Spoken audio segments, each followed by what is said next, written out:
Então, a gente pode reabrir as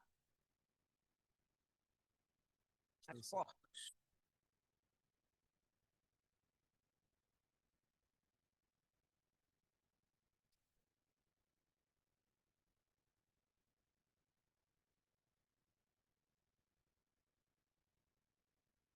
Bom, então nós declaramos aberta a primeira sessão ordinária relativa ao 195º ano acadêmico.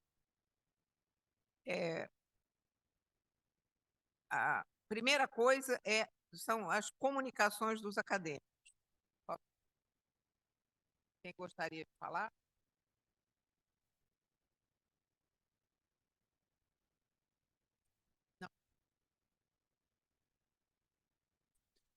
Senhora presidente, senhores acadêmicos, eu gostaria de fazer uma comunicação, até em nome do professor Alberto Schneider, que hoje não se encontra.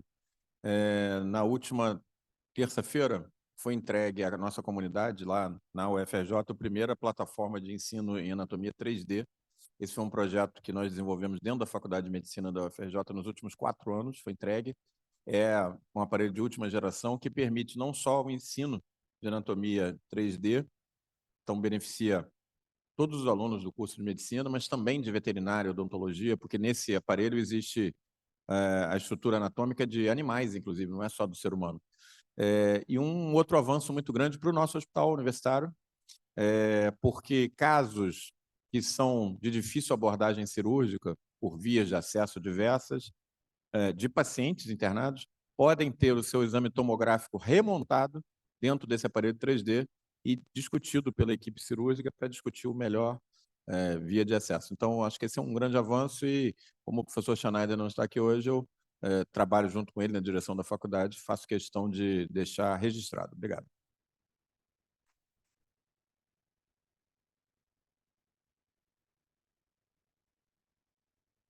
Mais alguém? Acadêmico Maurício Yunis Ibrahim.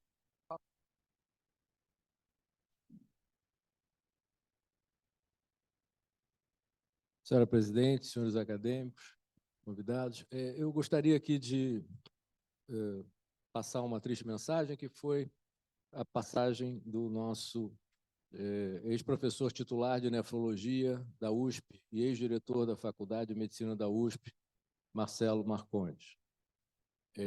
Isso aconteceu na semana passada e eu acho que toda a comunidade nefrológica que hoje celebra o Dia Mundial do Rim também tem o pesar da notícia da perda desse grande nefrologista. Obrigado.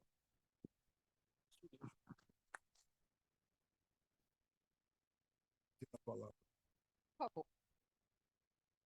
Presidente, primeiro parabéns aí pela primeira sessão que nós temos aqui com a sua gestão, da sua diretoria, e é uma grande alegria e, mais uma vez, parabenizar pela excelente posse que nós tivemos semana passada.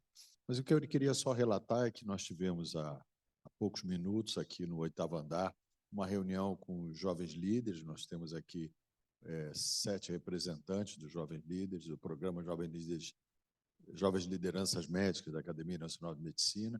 Muitas ideias saíram disso e nós vamos depois apresentar na diretoria, mas muitos planos aí para os próximos 2 anos, e eu senti deles um grande entusiasmo e um desejo de participar ativamente. Eu queria, mais uma vez, agradecer a Vossa Excelência o convite para que eu, nos próximos 2 anos, coordenasse esse programa. Muito obrigado. Perfeito.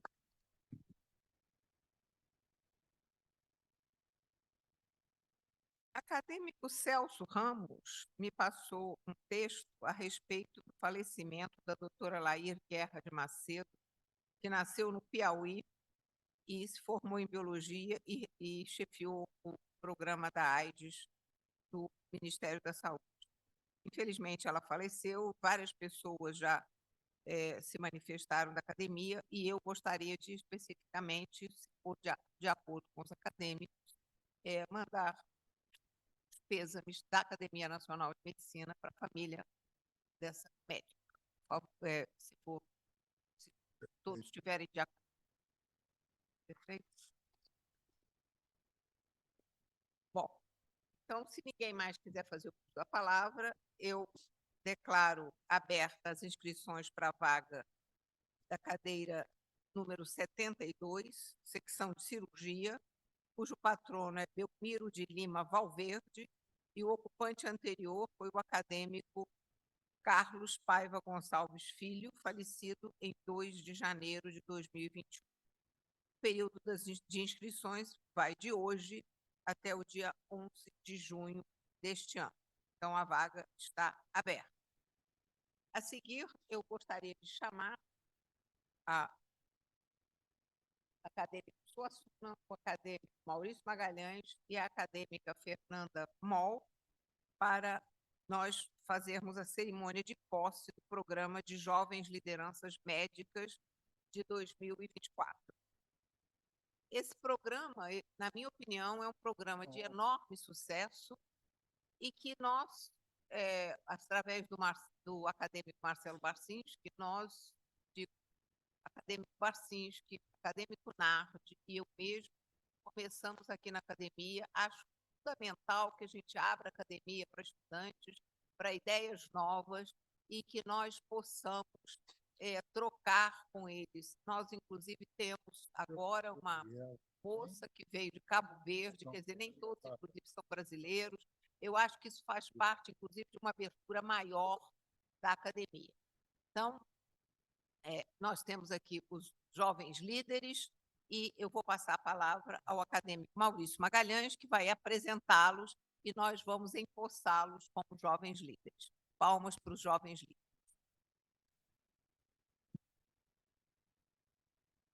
Muito obrigado, presidente Juliette.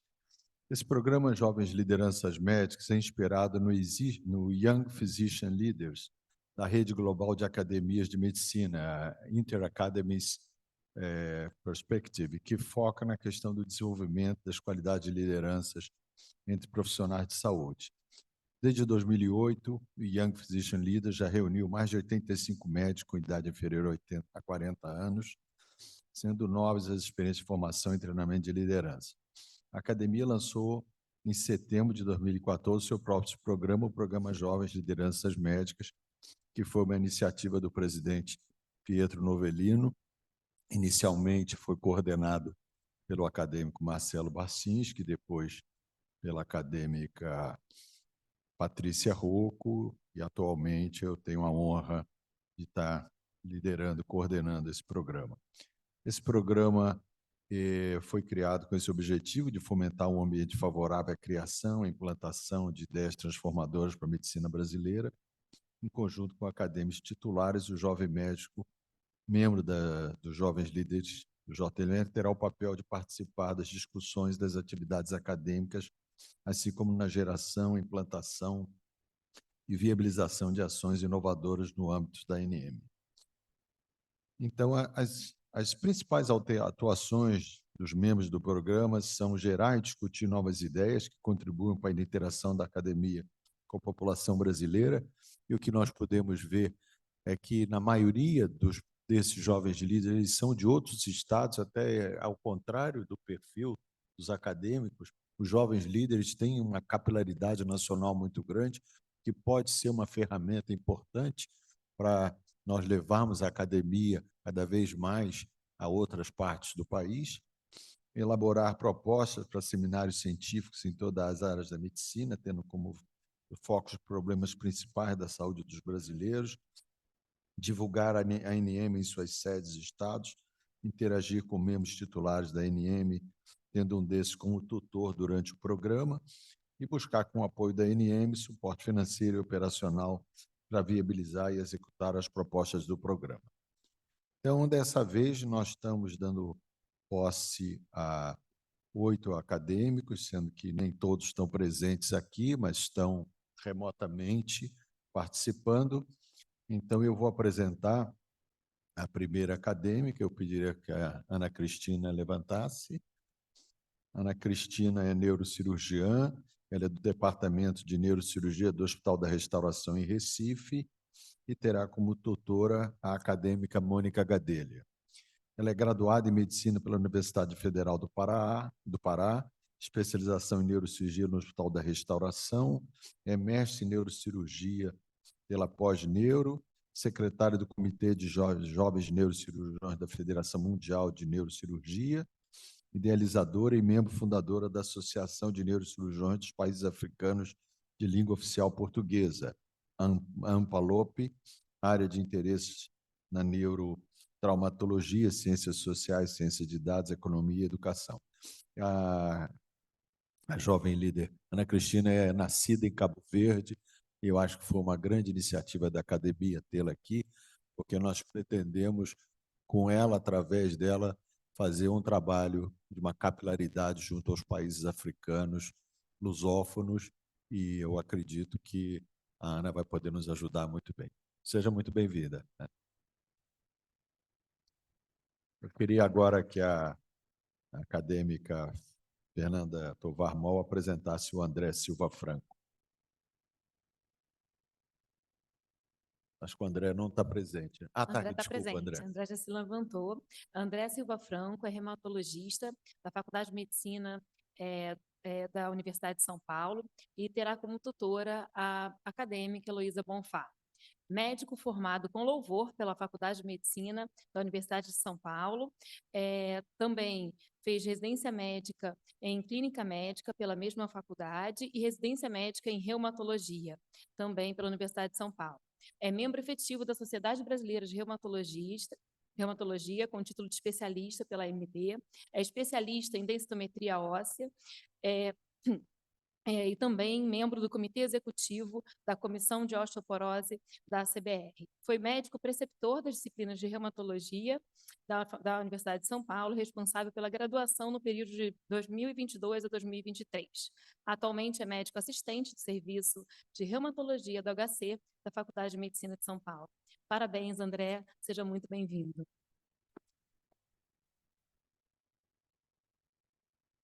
Suassuna pode apresentar o Lucas de Pádua. Lucas de Pádua, acho que ele não está presente, não sei se está presente remotamente. O Lucas é especialista em radiologia e diagnóstico por imagem, trabalha no Hospital Sírio-Libanês e terá como tutor o acadêmico Giovanni Thierry. É médico radiologista cardiotorácico, doutor em ciências pela Faculdade de Medicina da USP, médico assistente do Hospital Sírio-Libanês e do Hospital Samaritano.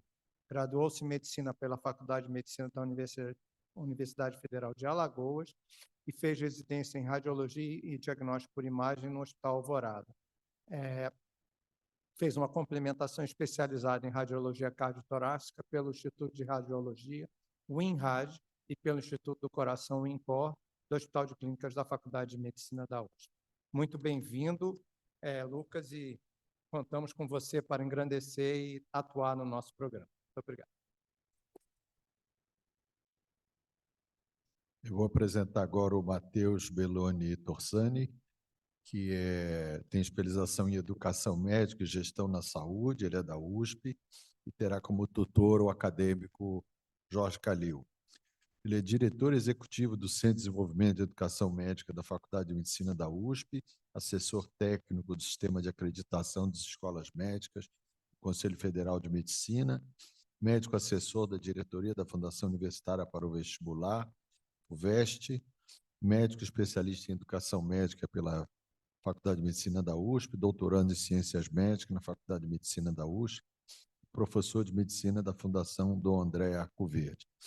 O Matheus também não está presente, mas eu acho que com essa formação, né, presidente, eu acho que ele pode nos ajudar muito nessa missão que Vossa Excelência quer de melhorar o ensino médico, e não só ele, tem um outro jovem líder que eu espero que esteja assistindo, o Cauê Gasparotto, também uma formação muito parecida. Eu acho que são pessoas que podem nos ajudar muito nessa área de educação, de inovação, de empreendedorismo.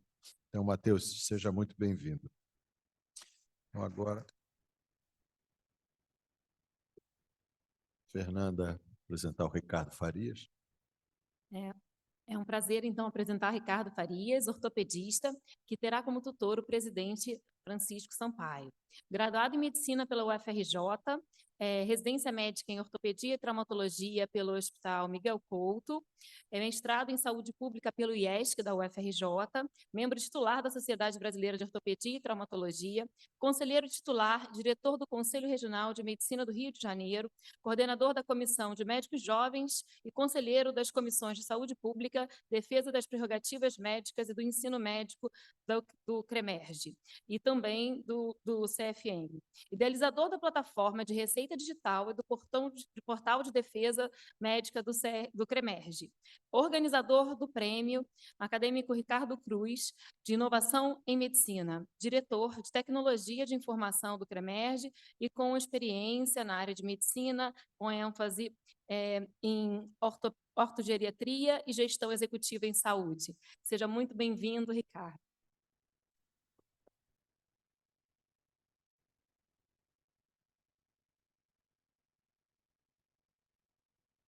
Me cabe agora apresentar o Dr. Rodrigo Carvalho de Menezes. Ele tem doutorado em patologia humana, trabalha em Salvador, na Bahia, e terá como tutor o acadêmico Paulo Saldiva.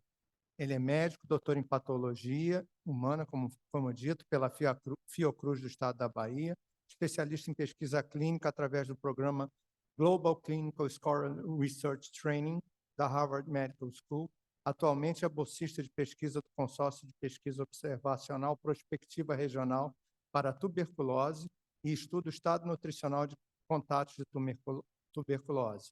Lidera o Planet Health and Science Ensemble, PHASE, iniciativa que estuda a associação entre as alterações climáticas e as doenças. E, além disso, coordena as linhas de pesquisas focadas em pacientes críticos da Multinational Organization Network Sponsoring Translation and Epidemiological Research, Monster Initiative. Muito bem-vindo, Rodrigo.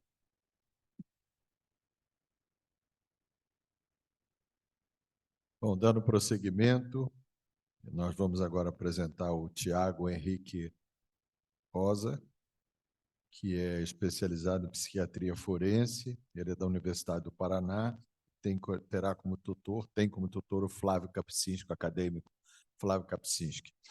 Ele é médico graduado pela Universidade do Paraná em 2017, psiquiatria e psiquiatria forense, especializado em 2021 e 2022, pelo Hospital de Clínicas de Porto Alegre, é doutor em psiquiatria e ciências do comportamento pela URGS, pelo Programa Especial de Cooperação Tripartite em Psiquiatria Translacional do Desenvolvimento da USP, URGS e Unifesp, trabalhando como pesquisador no Laboratório de Psiquiatria Molecular do Hospital de Clínicas de Porto Alegre. Tiago também é professor adjunto no Departamento de Medicina Forense e Psiquiatria da Universidade do Paraná. Trabalha principalmente em projetos de pesquisa sobre avaliação de risco de suicídio, psiquiatria forense, medicina legal, transtornos do humor, transtornos mentais relacionados ao uso de tecnologias, adições comportamentais e outros transtornos aditivos. E no ano de 2014, completou intercâmbio acadêmico em neurociência pela Universidade de British Columbia, em Vancouver, no Canadá. Tiago Rosa foi um dos selecionados pela Academia Brasileira de Ciências e pelo Ministério da Ciência, Tecnologia e Inovação para ser um dos representantes brasileiros no BRICS Young Scientist Forum, que ocorreu em Port Elizabeth, na África do Sul, ano passado. Tiago, seja muito bem-vindo.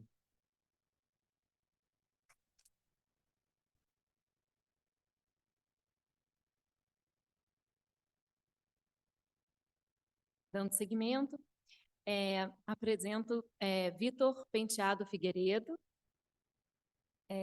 na área de cirurgia plástica e engenharia tecidual da Universidade de São Paulo, que tem como tutor o acadêmico Rolf. Graduado em Medicina pela Universidade de São Paulo, residência em Cirurgia Geral do Hospital das Clínicas, da Faculdade de Medicina também da mesma universidade, fez residência em Cirurgia Plástica no Hospital das Clínicas da Universidade de São Paulo, também foi preceptor de Cirurgia Plástica né, da mesma universidade, é membro da Câmara Técnica em Cirurgia Plástica do CREMESP, doutor em Medicina sob aplicação de células tronco derivadas de tecido adiposo na cicatrização tecidual pela Faculdade de Medicina de São Paulo, membro titular da Sociedade Brasileira de Cirurgia Plástica e também foi Exchange Program in Environmental Health and Cardiology na Harvard Medical School. Também fez um observership na Harvard Medical School e no Massachusetts General Hospital. E também foi visiting scholar em Michigan. Parabéns e seja muito bem-vindo, Vitor. E para finalizar, presidente, eu queria só ressaltar aqui a presença de dois jovens líderes, o Antônio Braga, que está aqui, também o Dr. Luiz Saveiro, ele está aí, né? Está lá, sentado, que veio de Pernambuco especialmente. O Saveiro continua como jovem líder, o Braga está saindo hoje desse programa, eu, juntamente com ele, outros 12 estão saindo, mas por uma iniciativa da presidente, a nossa ideia é criar um clube de alunos que participaram desse programa de jovens líderes e que a gente gostaria que vocês continuassem contribuindo e participando das atividades da academia e contribuindo para o progresso, em última instância, da medicina brasileira e todas as ações que a academia desenvolve.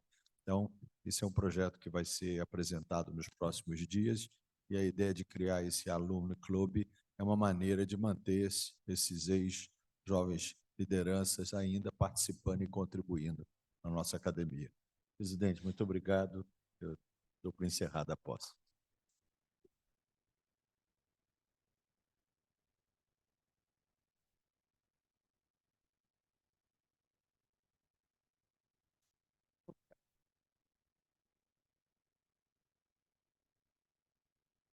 Vamos agora dar continuação ao nosso simpósio a respeito do Dia Mundial do Rim.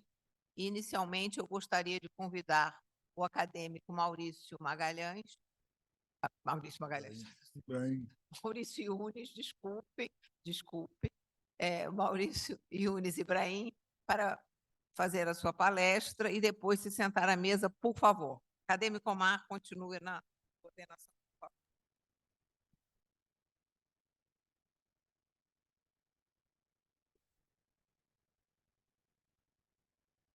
Senhora presidente, coordenador acadêmico Omar da Rosa Santos, colegas, é um prazer poder mais uma vez ocupar esse espaço em celebração do Dia Mundial do Rim.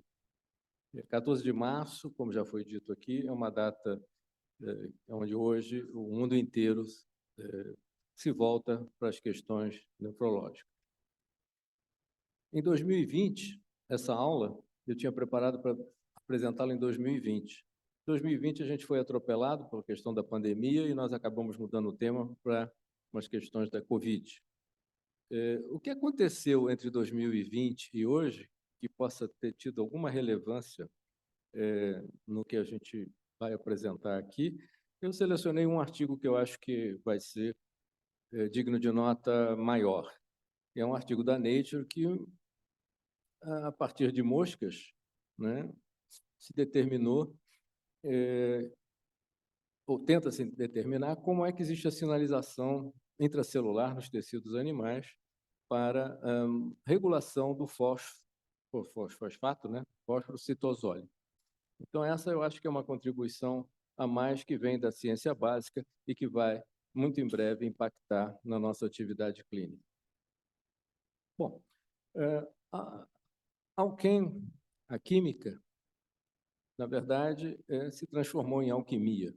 E, na Idade Média, a alquimia era uma prática muito intensa na busca da ciência e onde tinha, basicamente, alguns pontos e dois objetivos eram muito claros. Uma era a transmutação dos metais inferiores ao ouro e a outra a obtenção do elixir da longa vida.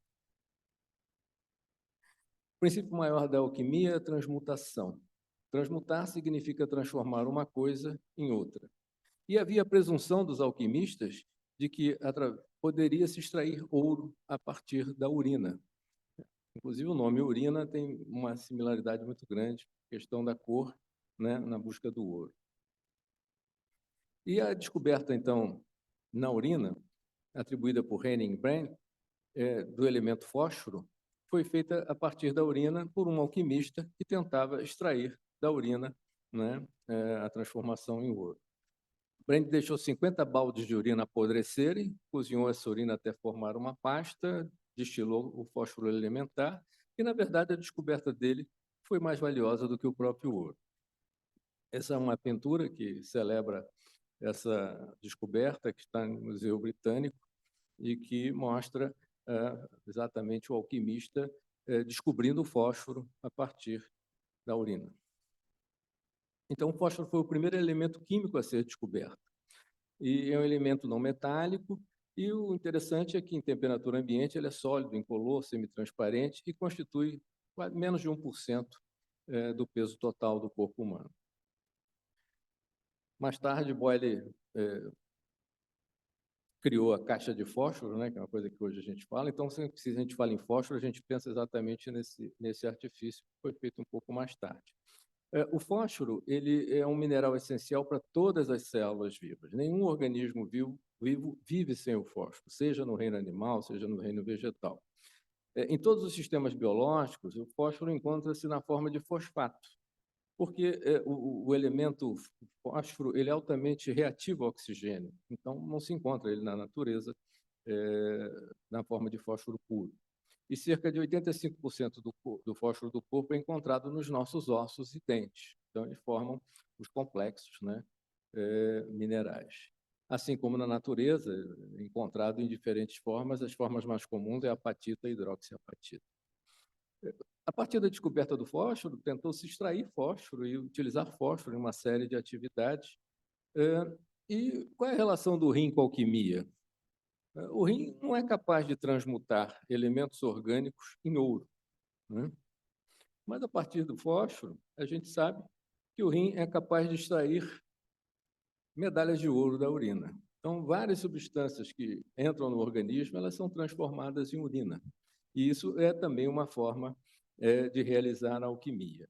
O número atômico do fósforo é o 15 e, a partir da exploração indiscriminada das minas de fosfato, tem essa figura clássica, que é uma litografia da década dos anos 1800, que mostrava uma intoxicação de fósforo em trabalhadores de minas de fósforo.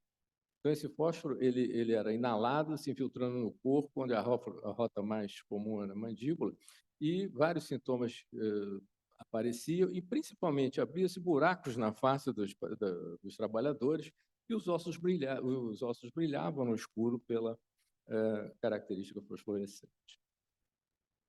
Como a deficiência ou o excesso de fosfato tem impacto negativo sobre a sobrevivência celular, o organismo desenvolveu uma série de sistemas para a manutenção da sua homeostase.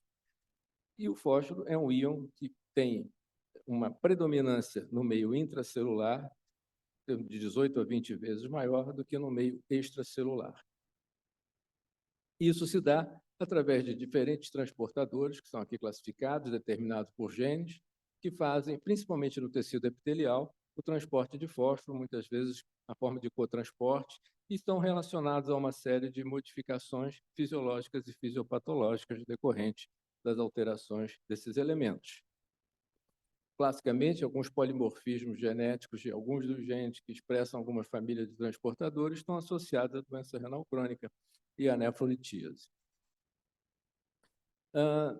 A partir da alimentação, o fósforo faz um trajeto no organismo onde se distribui nos meios intra- e extracelulares.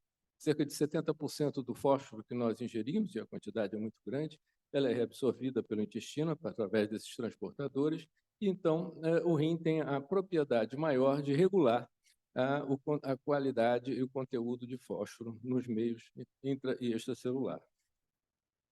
Isso se faz também através do tecido epitelial renal, em termos de transportadores, que são os mesmos transportadores que nós já falamos anteriormente.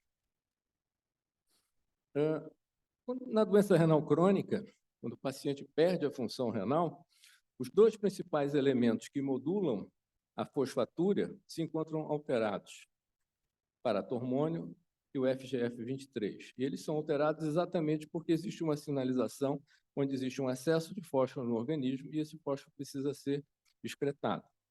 Quando acontece a doença renal crônica, isso acaba se acumulando no organismo e causa uma série de consequências.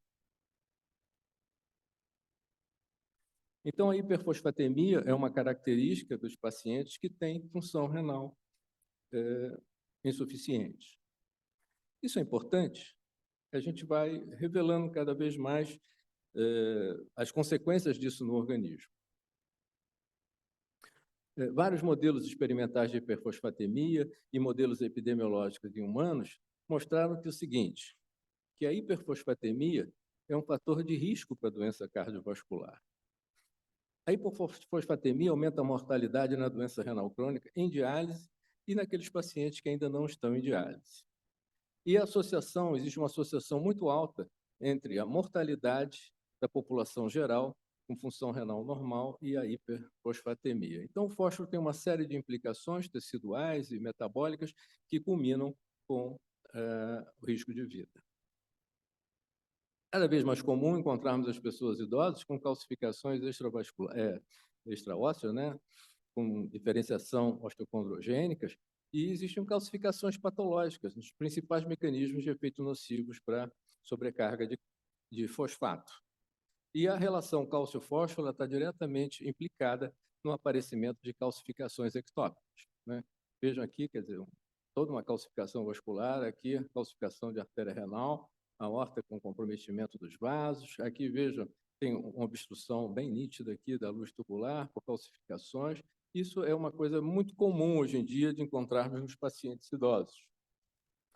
E quando essa calcificação se dá em vasos menores, né, as calcificações, arteriopatia, né, chama-se calcifilaxia. Isso é um quadro gravíssimo de prognóstico muito ruim, que culmina, na maioria das vezes, com a mortalidade do paciente. É um distúrbio que não se controla do metabolismo do fósforo cálcio. Bom, o que a gente tem de marcador, de biomarcador utilizado na prática clínica, é o fósforo sérico, que é um marcador útil, porém ele é limitado em relação à totalidade dos eventos metabólicos. É a pontinha do iceberg, é um número de informações importantes, onde grandes meta-análises mostraram que para cada 1 miligrama de concentração sérica de fosfato elevada acima de 3,5, você tem 18% de aumento de mortalidade por todas as causas e aumento do risco de mortalidade relacionado a doenças cardiovasculares. A doença renal crônica, então, como eu falei para vocês, ela é uma situação onde ocorre uma intoxicação crônica pelo fósforo. O fósforo através de alimentação, e a dieta atual ela é muito rica em fosfato, né, principalmente na base de conservantes, produtos industrializados, que trazem para a gente uma oferta excessiva desse elemento. Só para exemplificar para vocês aqui, um tipo de refrigerante onde o conteúdo, basicamente a composição, é ácido fosfórico. Então, a gente oferece fósforo numa quantidade muito habitual, muito grande para o nosso organismo, e se a função renal não é suficiente, isso pode impactar em problemas metabólicos. Então, desde há muito tempo, o produto cálcio-fósforo precisa ser vigiado nos nossos pacientes, não é? E existe uma redução para manutenção dos níveis séricos, e aqueles doentes que já têm função renal comprometida, a gente procura fazer adequação dialítica, controlar o hiperparatireoidismo secundário, a osteodistrofia renal e a calcifilaxia. Eu lembro para vocês que a gente consegue depurar elementos através dos métodos dialíticos, dos diferentes métodos, e que os elementos de moléculas pequenas são facilmente dialisáveis. O fósforo tem um peso molecular muito baixo, então qualquer um dos métodos que nós utilizemos, ele é capaz de depurar o fósforo. Entretanto, é importante porque alguns estudos tentam identificar a composição do fosfato intra e extracelular, mas a maioria deles se faz pela dosagem da excreção total, menos a dosagem do fosfato sérico, e infere-se a concentração intracelular. Ou seja, a gente estuda a concentração intracelular pelo que se foi retirado em termos de volume e menos a variação no fosfato venoso sérico. Bom, tem várias maneiras da gente encontrar um problema e se sabe também que durante os processos dialíticos existe um efeito rebote, quer dizer, quando você consegue reduzir bastante o fósforo sérico, você tem uma sobrecarga que vem do intracelular, isso às vezes é um pouco difícil de entender e até hoje é mal compreendido. Então, nas diferentes metodologias existentes, a gente tem que buscar as alternativas para entender melhor os processos, e foi o que nós tentamos fazer na tese da minha aluna Marina Silva Teles Naguer, que gerou um produto que é um método de dosagem de fosfato intraeritrocitário, que foi uma patente recente que a gente conseguiu desenvolver. E eu vou exemplificar para vocês aqui por que isso aqui pode ser uma ferramenta nova e útil. Porque, nesse caso, a gente dosaria ao contrário. O fosfato eliminado ele seria, na verdade, resultado do fosfato intra- e extracelular depurados, né, no procedimento. Então, vamos dar um exemplo. Esse aqui é um paciente com insuficiência renal crônica, em diálise há 2 meses, que tem uma concentração de fosfato sérico acima do normal, pouco acima, veja as concentrações normais, né? E do fosfato intracelular, veja que está acima também do normal. É um doente que está intoxicado por fósforo. E eu submeto ele à hemodiálise, uma diálise comum, durante 4 horas, e eu retiro uma quantidade de fósforo que eu trago o conteúdo intracelular para a normalidade e trago o conteúdo extracelular para a normalidade. Essa variação se deu retirando praticamente 90% do fósforo do ambiente intracelular. Então, veja a carga, a massa total transferida através do procedimento, ela pode muito bem ser determinada em termos da sua origem. Esse aqui é um outro paciente que nós temos também. Veja, ele está com potássio, um fosfato sérico normal, e está com fosfato intracelular elevado. E ele não tem hiperparatireoidismo. A mesma coisa foi feita, a quantidade depurada, veja a quantidade depurada de fosfato intracelular, é extremamente maior do que a depurada do extracelular. Então, nesse procedimento dialítico, praticamente quase 100% do fósforo que nós conseguimos extrair durante a diálise advém do fósforo intracelular. Aqui é um outro paciente, onde a gente tem uma elevação dos fosfatos extracelulares e que nós tivemos aqui, então, uma variação desse doente já com hiperparatireoidismo importante, né, remarcado, e que a gente tem, trazendo o fosfato para um valor normal, uma perda em termos de 90% dos ambientes intra- e extracelulares. E aqui um doente com hiperparatireoidismo grave, onde a depuração foi muito maior no meio intracelular do que no meio extracelular, mostrando, então, qual é o nível de correção que nós temos para isso. Qual é a implicação, importância clínica dessa? É que essa análise de cinética bicompartimental de fosfato mostra que esses métodos de dosagem intra- e extracelular eles são complementares e nos permite entender um pouco mais do processo em relação ao que se remove, de onde se remove, e a correlação disso com o tipo de adequação de diálise que nós temos. Eu não vou perder tempo. Então, vejam, é como se nós estivéssemos medindo no potássio sérico a ponta do iceberg, mas o que existe debaixo da linha da água passa a ser também revelado através de um método de dosagem intracelular. Isso é muito importante, não só nos doentes crônicos, nos renais crônicos, mas também nos pacientes com insuficiência renal aguda. Pacientes com insuficiência renal aguda, diferentemente dos crônicos, eles não são intoxicados cronicamente por fosfato. Então, os métodos que nós vamos utilizar são métodos que depuram também o fosfato intracelular.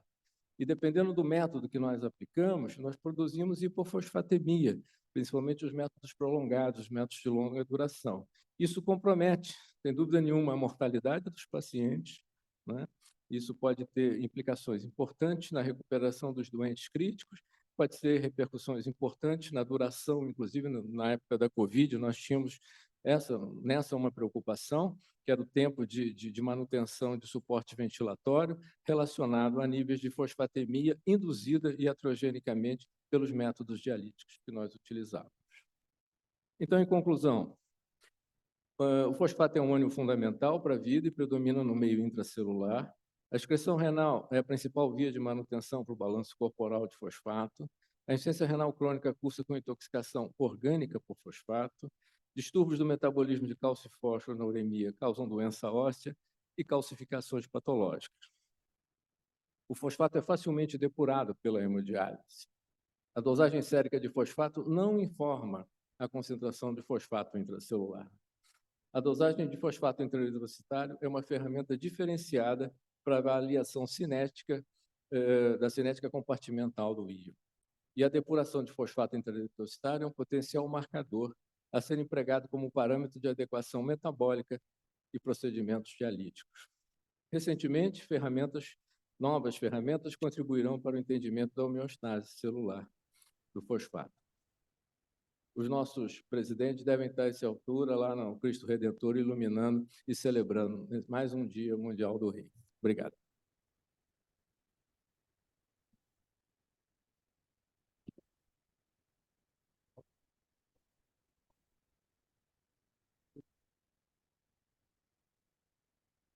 Muito bem, muito obrigado, doutor Maurício. Gostaria de assinalar a presença do brigadeiro Ricardo Germano, ex-diretor de saúde e da aeronáutica e presidente da Academia de Medicina Militar. Vamos chamar a próxima apresentação, que será feita online. O acadêmico Miguel Riela viria pessoalmente, mas teve uma dificuldade para chegar até aqui, de modo que eu peço que ponha em online o cuidado integral das doenças renais, a análise dos 40 anos da Fundação ProRenal, no Paraná.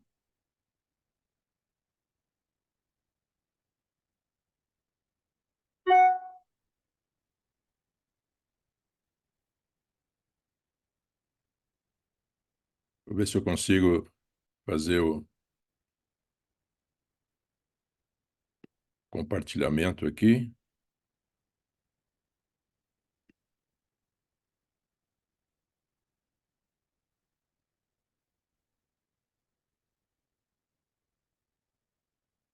O Genilson. Sim, senhor professor. Estou tentando compartilhar aqui, mas...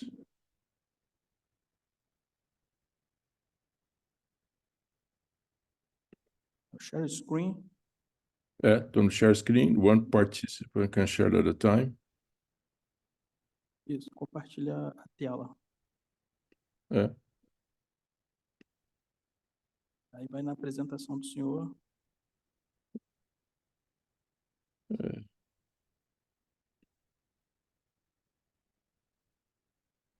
Aparece aí? Ainda não, professor. Não. O problema está no compartilhamento aqui. E nós testamos antes, mas não está.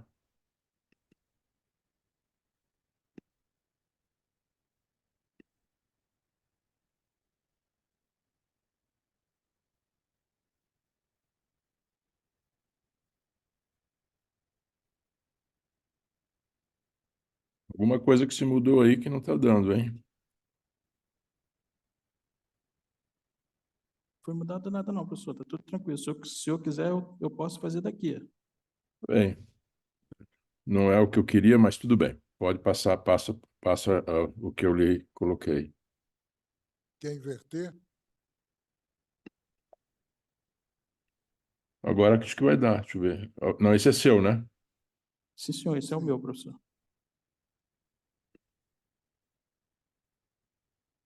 Não, agora é do senhor. Espera aí, deixa eu ver. Só colocar agora o modo apresentação. É o meu agora? Perfeito.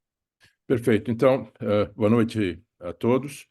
Inicialmente, o meu agradecimento a diretoria da Academia Nacional de Medicina por, mais uma vez, permitir que os nefrologistas apresentassem esse simpósio do Dia Mundial do Rim, que, se eu me recordo, há muitos anos não vem sido realizado no dia exato do Dia Mundial do Rim, que é a segunda quinta-feira de março de cada ano. E gostaria também de manifestar a minha alegria de que esta sessão, primeira sessão científica do ano, é presidida pela nossa querida presidente Eliette, na sua primeira, né, intervenção aqui na academia. Lamento não estar presente em função do cancelamento do meu voo hoje pela manhã e me tornou realmente impossível participar. Nos últimos anos, nós temos apresentado os avanços da nefrologia no ano anterior. Mas como em 2023, a minha análise revelou que muitos dos temas eram um pouco repetitivos, eram evoluções do que foi apresentado no ano passado, eu preferi compartilhar com os acadêmicos uma experiência nossa, que foi a criação da Fundação ProRenal, que completa 40 anos este ano. A ideia surgiu quando nós terminamos a nossa pós-graduação nos Estados Unidos, após 6 anos, retornando ao Brasil. Nós tínhamos, como todo jovem, os seus sonhos. Hoje eu compartilho 2 aqui. O primeiro é este da Fundação ProRenal. Ela foi estabelecida em 1984, né?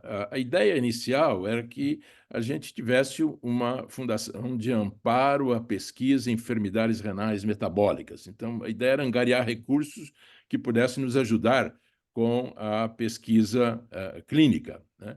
Mas logo ficou muito evidente, né, para nós que o paciente renal crônico é um paciente muito complexo, né, que um nefrologista, isoladamente, ele não pode cuidar destes pacientes. Vejam nesse gráfico a influência da função renal residual desses pacientes sobre a mortalidade cardiovascular, ou seja, à medida que se perde aqui mais de 25% da função, a mortalidade cardiovascular desses pacientes aumenta realmente significativamente, né?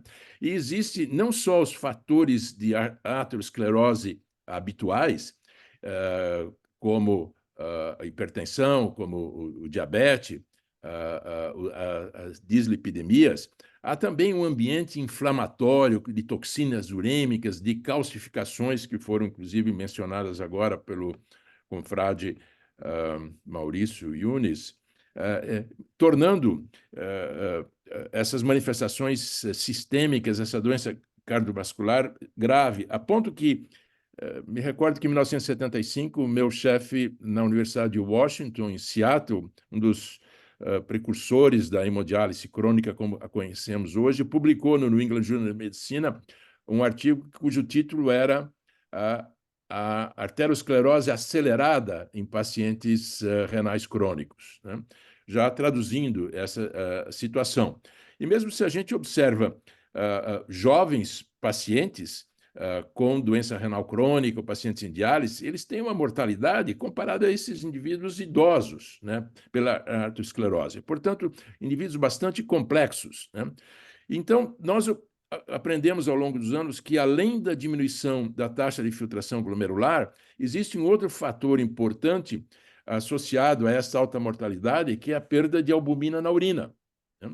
Essa tabela é chamada também de heat table, a tabela do calor, porque quem tem uma taxa de filtração glomerular acima de 60 e tem menos de 30 miligramas de albumina, tem baixo fator de risco de complicações cardiovasculares.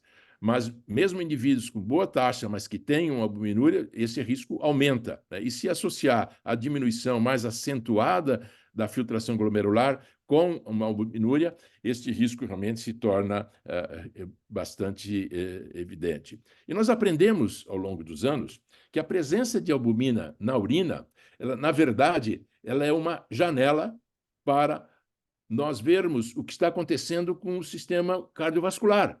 Não é uma manifestação só de doença renal, porque o rim, na verdade, é um grande vaso, os glomérulos são tufos vasculares. E como o rim se comunica com o exterior, quando há uma lesão endotelial, seja no cérebro ou na coronária, ela precisa ser extensa para ter uma manifestação clínica, uma angina, por exemplo, uma coronariopatia. Ao passo que, no indivíduo diabético, no indivíduo hipertenso, a presença de mais de 30 miligramas de albumina na urina, ela já traduz, né, uma doença vascular sistêmica. Então, daí a importância que nós damos hoje em dia, os nefrólogos, sobretudo, à relação com essa mortalidade cardiovascular. Então, nós, se pensávamos no início em angariar recursos para estudos clínicos, pesquisas clínicas, mudamos a nossa missão ao longo dos anos e, na verdade, né, concentramos mais na assistência ao nosso paciente. Por quê? Porque pacientes, sobretudo em diálise, que saem 3 vezes por semana de casa para fazer sessões de 4 horas, eles perdem seus empregos, renda familiar cai, não tem recursos para compra de medicamentos, para transporte, inclusive de alimentos, nós mudamos totalmente nosso enfoque para ter, então, uma assistência à saúde desses pacientes de uma maneira mais global, né, e de uma equipe multidisciplinar, que nós vamos mostrar a seguir. E assim nós dividimos esta apresentação em décadas, né? No início, com poucos recursos, nós investimos, né, no serviço social, na nutrição, na psicologia, né, para depois complementar toda essa equipe multiprofissional, multidisciplinar, com foco no paciente renal, né? Então, nós, através das assistentes sociais, aqui nós mostramos apenas os números mais recentes, de 20 e 23, nós procuramos humanizar o tratamento desses pacientes, tentar identificar o perfil socioeconômico, ver as necessidades deles, encaminhar para outras especialidades, né? E, com isso, os benefícios que a gente proporcionou a eles, com medicações, fraldas geriátricas, cestas básicas, cartão alimentação, suplementos nutricionais, exames, próteses odontológicas, enfim, tudo isso foi dispensado a esses pacientes, né? E nós, então, fizemos mais de 25 milhões de benefícios nos últimos 40 anos para essa população de pacientes. Nutrição sempre foi um foco, né, nosso pessoal, em função da época que nós vivemos com o início da nutrição parenteral e enteral nos Estados Unidos. Então, focamos muito na nutrição no nosso grupo, com uma equipe que educava os pacientes sobre os alimentos, por exemplo, ricos em potássios, né, fazendo cursos anuais para treinamento de nefrologistas, de nutricionistas especialistas em nutrição renal, com participação de várias nutricionistas de várias partes do Brasil, e os informes que essas nutricionistas davam para esses pacientes sobre, por exemplo, alimentos ricos em sódio e como. Publicamos livros ao longo dos anos, especificamente de nutrição e o rim, e publicamos com esse grupo de nutricionistas e nossos nefrologistas vários trabalhos na área de nutrição. A psicologia também, porque há muita ansiedade, há muita depressão e dificuldade de aderência dos pacientes ao tratamento. Então, mostrando que 30% a 40% dessa população tem depressão, tem ansiedade e necessitam de um apoio. Também, todo esse conhecimento se traduzia em cursos anuais para essas psicólogas.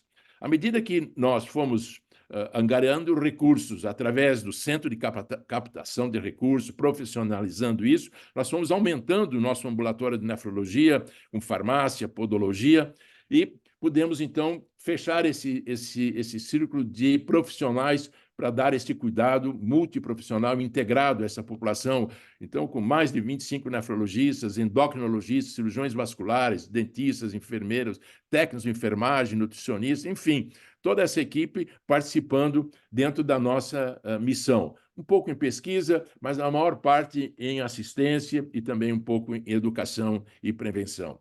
E, ao longo dos anos, essa equipe profissional Então, distribuiu uma série de benefícios a essa população. Ampliamos os ambulatórios, começamos a ter, além do ambulatório de nefrologia geral, ambulatórios específicos em doença renal crônica, em litias, no rim policístico, na nefropatia diabética, solo de glomerulonefrite, metabolismo mineral e ósseo, que o Dr. Maurício acabou de comentar, inclusive um laboratório de patologia óssea. E isso também nós estendemos, né, a convênios, a gratuidade, quando não eram encaminhados pelo Sistema Único de Saúde, né? Fizemos todos esses benefícios através de 22 consultórios e consultório de podologia e de odontologia. Um dos programas de maior sucesso nosso, com um custo pequeno, mas de um alcance social e melhorando a qualidade de vida dos pacientes, é a podologia, né?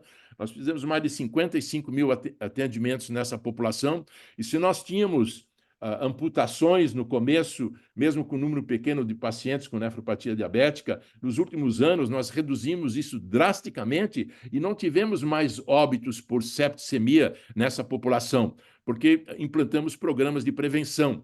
Então, o uso, por exemplo, de chinelos, as sandálias havaianas em pacientes diabéticos com neuropatia periférica, em que eles sofriam pequenos traumatismos em domicílio, que não sentiam, essa lesão se infectava, causava osteomielite e levava a uma amputação e, eventualmente, uma sepsemia até morte. Então, nós pudemos, ao longo desses anos, fazer um trabalho de prevenção, com calosidades, com unhas encravadas e de orientação de que quem tem uma neuropatia periférica tem que usar um sapato fechado para evitar esses traumas de pessoas que usam os chinelos, que no país, né, tropical como o nosso é perfeitamente compreensível.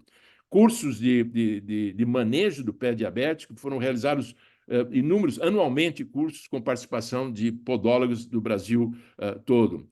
A farmácia, claro, o SUS proporciona medicamentos, mas os nefrólogos precisam de medicamentos específicos, como quelantes de fósforo, vitaminas que são removidas durante a diálise, as vitaminas hidrossolúveis e suplementos nutricionais nós proporcionamos a essa população.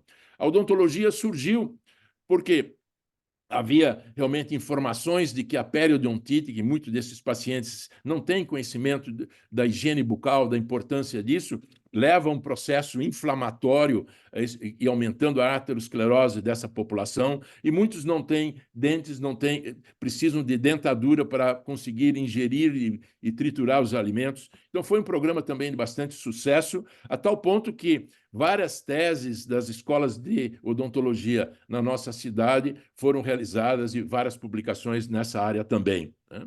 Na terceira década, surgiu, então, em 2006, o Dia Mundial do Rim, né, quando os nefrologistas se deram conta de que a doença renal crônica era muito mais do que se supunha, né? Então, nós criamos programas chamados Diálogo, de ensinamento dos clínicos gerais do SUS, né?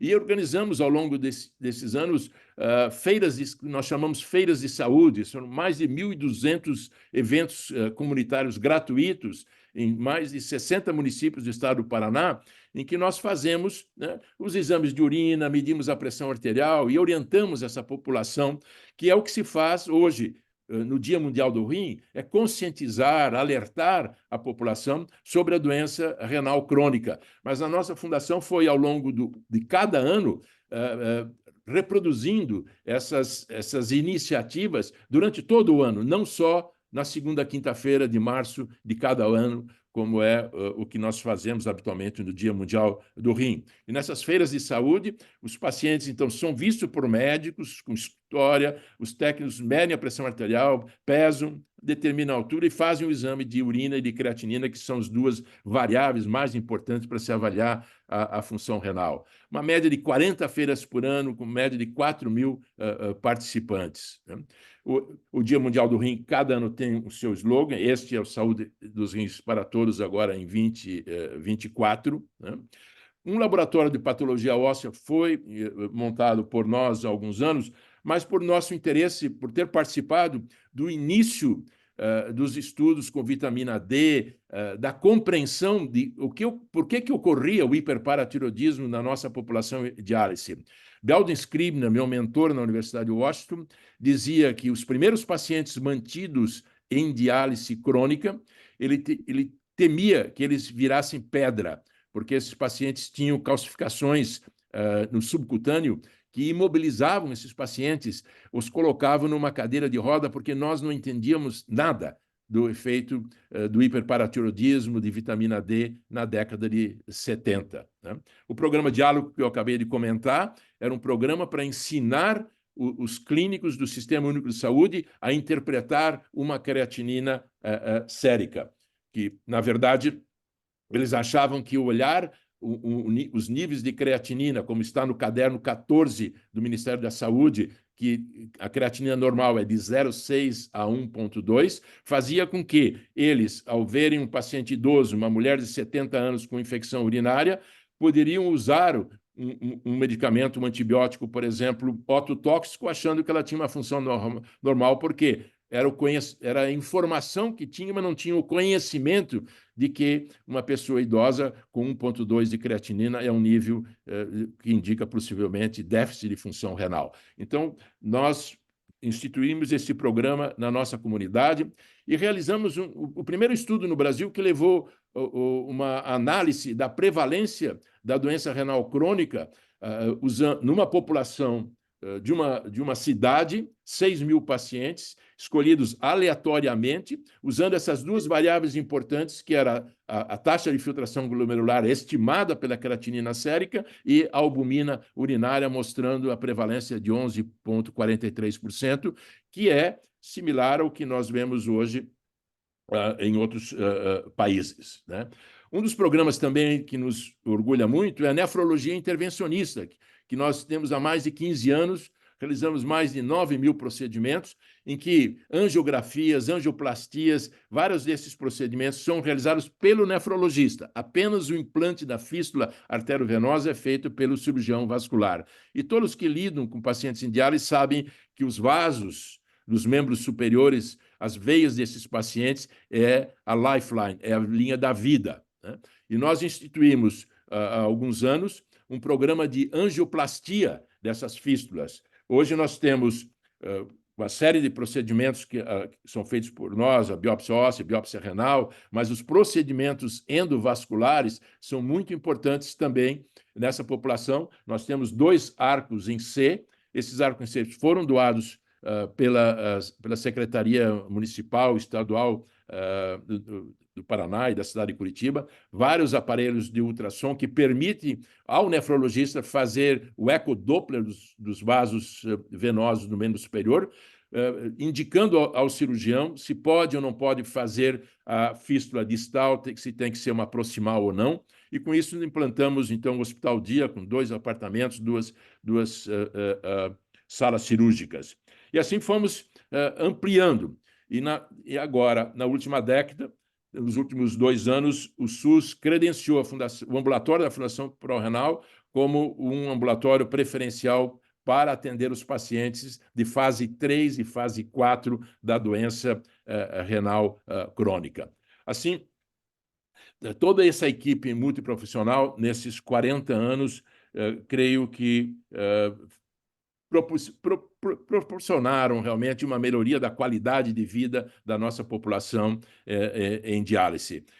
A pergunta que fica é como nós conseguimos fazer tudo isso, porque isso demanda recursos, né? Obviamente, ao longo dos anos, nós fomos melhorando. E aqui está o bolo, na fatia do bolo, mostrando as principais áreas de captação, mas a principal foi a instituição do call center, que chegamos a um ponto de ter, em 2017 e 2018, mais de 100.000 pessoas colaborando mensalmente com a Fundação Pró-Renal. Nós começamos a diminuir aqui no momento que a OI entrou em colapso, não mais, as pessoas não tinham mais telefones fixos, e que era a forma do nosso contrato com a OI, e passaram para o celular. Nós perdemos um grande número de doadores por não ter mais acesso a eles. A pandemia nos afetou e hoje há uma estabilidade aí em torno de 50 mil indivíduos.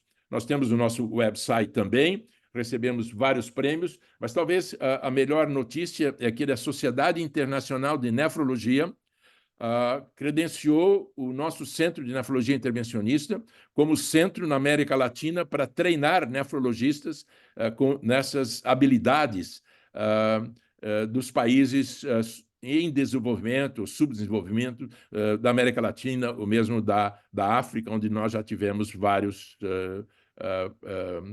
estudantes.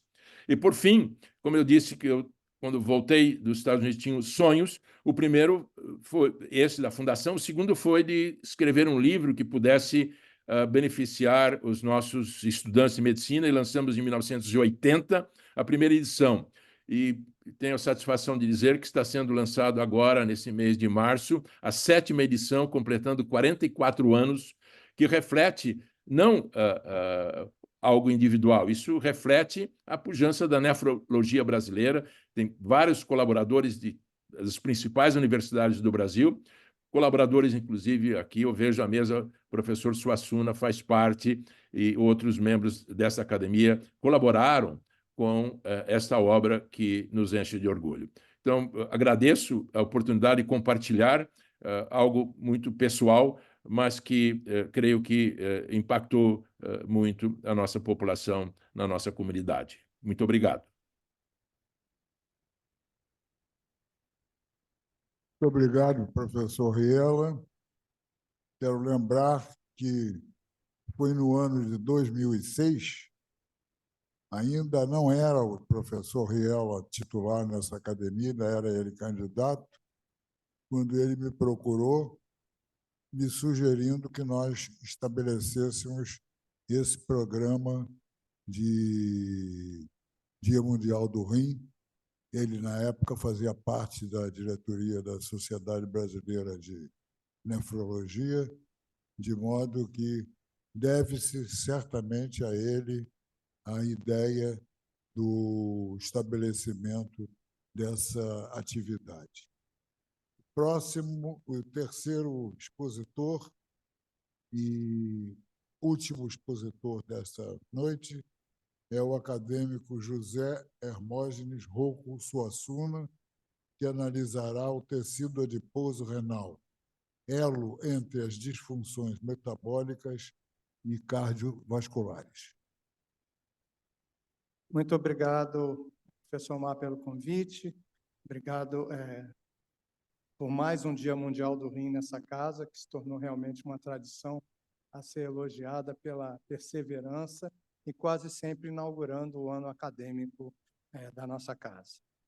O tema que me coube falar é uma provocação, de uma certa maneira, porque a gente, como o acadêmico Riela falou, a gente cada vez mais pensa a doença renal como uma doença sistêmica e como uma doença que não pode ser vista por um único especialista ou de forma isolada. E por que a obesidade? Por várias razões. É um problema crescente na saúde pública, é um componente de risco cardiometabólico que afeta a população em geral e, como o acadêmico Riela acabou de falar, também pacientes com nefropatias. Existem muitas formas de lesão secundária renal, existem evidências emergentes, que eu vou mencionar, da participação dos rins em mecanismos patogênicos e, obviamente, como todos sabem, existe um novo horizonte de opções de prevenção e tratamento da obesidade. O mês de março celebra o Dia Mundial do Rim, mas também, a semana passada, também foi o Dia Mundial da Obesidade. E há não só a coincidência de mês, mas também uma coincidência de fenômenos que a gente vai abordar aqui agora. Primeiras observações sobre a associação de doença renal são muito antigas. Aí a estátua de Hipócrates na Ilha de Foz, e um dos aforismos é o de número 44. Hipócrates já falava que as pessoas que são naturalmente muito gordas estão propensas a morrer mais cedo do que as pessoas que são magras. E a doença, do ponto de vista de prevalência mundial, ela tem uma assimetria entre os países, e o nosso país, a gente acha ele aqui, né, ele está mais ou menos na média mundial. Mas, enquanto a gente vê a prevalência em termos do total da população, o Brasil é um dos campeões mundiais de obesidade em casos totais, tanto no sexo masculino como no sexo feminino. A gente está em terceiro e quarto lugar, respectivamente. Né? E por que isso se tornou um problema importante? Houve, assim como a gente fala de transição epidemiológica em várias doenças, também em relação à obesidade se observou uma transição epidemiológica. Então, até mais ou menos a década de 50 e 70, havia um determinado nível de atividade de gasto energético, um determinado nível de aporte energético. E isso começou a mudar. Houve uma diminuição do gasto energético das populações, principalmente nos países com maiores níveis de desenvolvimento, e, ao mesmo tempo, um grande aumento do aporte energético nessas mesmas populações. E isso fez com que, em vários países, e o Brasil entre eles ali, a gente observa, ao longo dos anos, cada vez mais, um aumento crescente da prevalência de pessoas com sobrepeso ou obesidade, aqui expresso por um índice de massa corporal acima de 30. E o Brasil não só vem liderando, é um dos líderes nesse aumento, mas a perspectiva de crescimento é ainda pior. E aqui a estimativa até 2035, mostrando que a gente tem já uma grande população de adultos obesos e a gente tem também uma alta taxa de aumento populacional. Uma congelada aqui.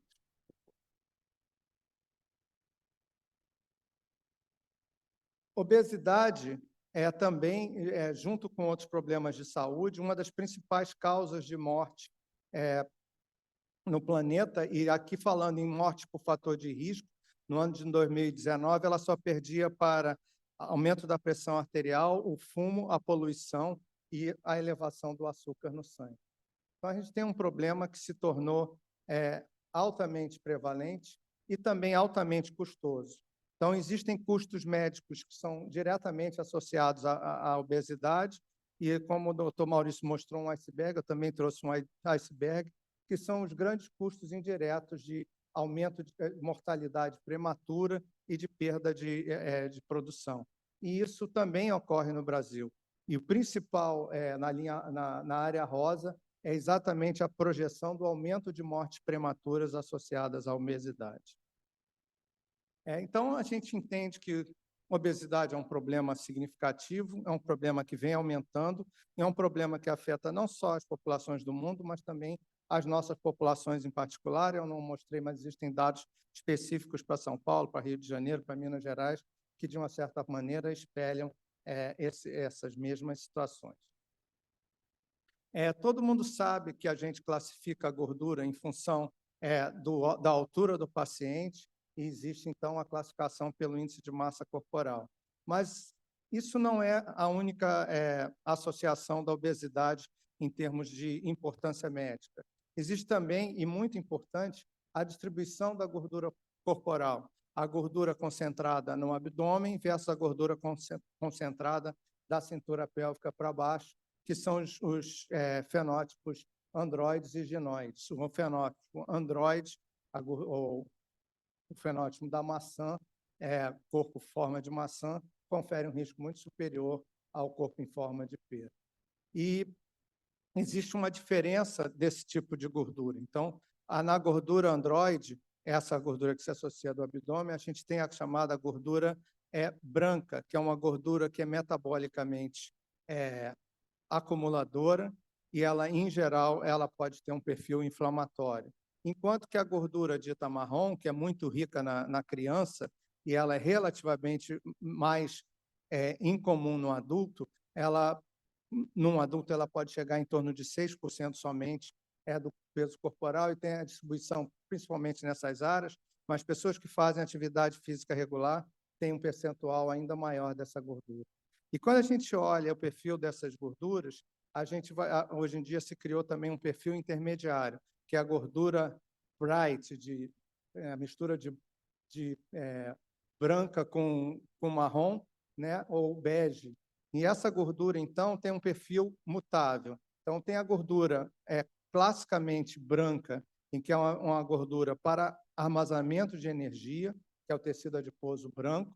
Existe a gordura marrom, que eu falei, que é uma gordura termogênica, que essa gordura queima a energia. E no meio do caminho a gente tem essa gordura bege, que é uma gordura que, dependendo da sinalização externa, ela pode pender para um fenótipo ou para outro. Então, a gente tem que tentar promover a nossa gordura bege se transformar num fenótipo cada vez marrom, ao invés de um fenótipo branco. E existem vários impactos renais para a obesidade, a gente não vai ter tempo de falar nesse, eu basicamente vou tocar nesses 3 aspectos que estão destacados aí. Existe uma glomerulopatia clássica da obesidade. Eu não vou falar muito sobre ela, mas durante muitos anos essa glomerulopatia era o que a gente associava ao desenvolvimento de doença renal em pacientes com obesidade. E a gente vê aqui, não sei se vai conseguir ver a coloração da imunistoquímica aqui, corada para a adipofilina, que é um marcador de gordura, paciente obeso com síndrome metabólica, aqui um paciente diabético com muito mais, e nas colunas A e D, um paciente normal.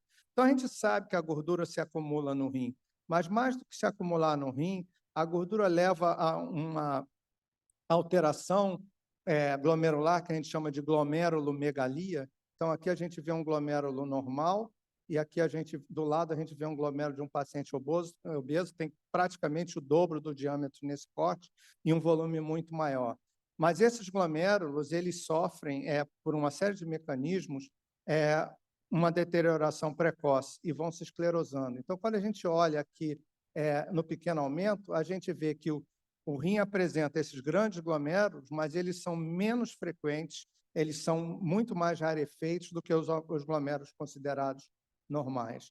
E isso se associa com várias lesões, mas principalmente com essa lesão chamada glomerulosclerose segmentar e focal. O problema é que isso é uma entidade que tem uma fisiopatologia bastante bem elaborada, existe modelo experimental para isso, a gente consegue mostrar essa linha de progressão toda ao longo do desenvolvimento da obesidade, mas isso não explica a maioria das associações de de obesidade com doença renal. Quando a gente olha para os pacientes com doença renal crônica, o que a gente vê é que, ao contrário de outros fatores de risco cardiovasculares, como o fumo, o aumento do colesterol e a própria hipertensão, que diminuíram com o passar das décadas até os tempos atuais, a obesidade e a doença renal, elas seguiram no outro caminho. A doença renal, nos primeiros estudos de desenvolvimento global, ela estava lá embaixo, abaixo do 15º lugar. Ela já está chegando no 8º, 7º, e a projeção é que para 2040 ela esteja entre os 5 primeiros. E vem junto com a obesidade. Quando a gente olha o risco relativo de doença renal conforme o índice de massa corporal, então a gente vê que os pacientes com IMC normal têm um risco considerado aqui nessa figura 1, mas à medida que o IMC vai aumentando, o risco de doença renal crônica em estágio avançado aumenta ainda mais. E nessa avaliação também no GBD, a gente vê que os anos de vida perdido por incapacidade ou morte por doença renal, e essa areazinha aqui mais roxa da figura, ela aumentou significativamente quando a gente compara o período de 1990 com anos mais recentes, como 2015. É o segundo risco que mais cresceu, tanto em termos de incapacidade como em risco de morte.